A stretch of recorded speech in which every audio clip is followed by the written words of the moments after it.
5 seconds. Start.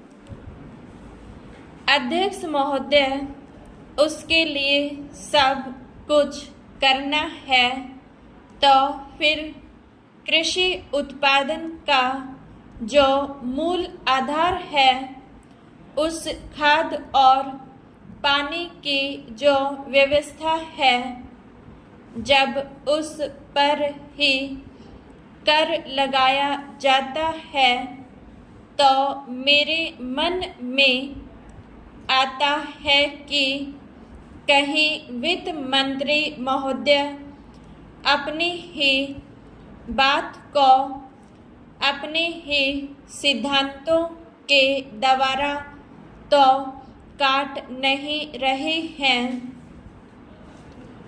मैं कहना चाहता हूँ कि हमारे देश में अभी भी चौथाई भूमि से ज़्यादा सिंचित भूमि नहीं है। इस देश की जितनी कृषि योग्य भूमि है, उसका चौथाई से भी कम हिस्सा ऐसा है जो सिंचित भूमि के नाम से पुकारा जा सकता है। मेरी राय में अब समय आ गया है जबकि पिछले 2-3 वर्षों की नीति पर फिर विचार किया जाए और एक मात्रा में घाटे के बजट का सहारा लेकर ही सही आर्थिक तथा सामाजिक विकास योजनाओं की गति को बहुत बढ़ा दिया जाए।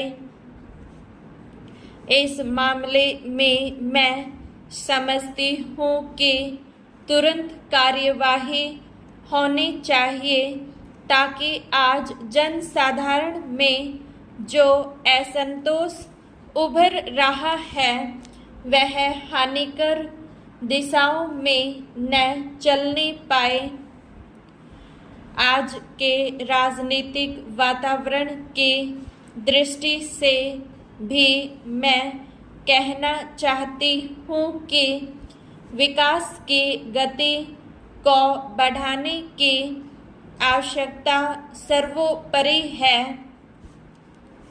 जहाँ तक कि नए बजट के अंतर्गत कर नीति का संबंध है, अच्छा होता यदि मिट्टी के तेल जैसी वस्तुओं पर अतिरिक्त कर न लगाया जाता।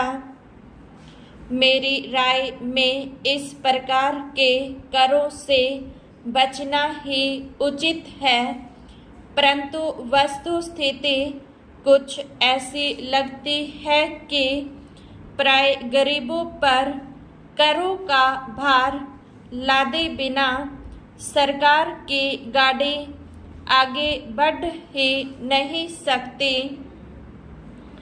एक नया कर जिसे पहली बार वित्त मंत्री ने लगाने की ठानी है, वह कृषि संपत्ति संबंधी कर है। अब से पहले कुछ राज्यों में कृषि संबंधी आयकर लगाया गया था, परंतु उसके प्रशासन तथा वसूली आदि में इतनी कठिनाइयां आई कि राज्य सरकारों को अपनी नीति बदलनी पड़ी। बात यह है कि जहां करोड़ों अनपढ़ तथा गांव में बसने वाले किसानों पर हिसाब किताब रखने और रिपोर्ट भेजने की जिम्मेदारी लादी जाती है, वहाँ ऐसा कोई कर सफल नहीं हो सकता। उल्टे उसके कारण लाखों लोग कई प्रकार से सताए जाते हैं और फिर वे लोग सरकार से नाराज हो जाते हैं।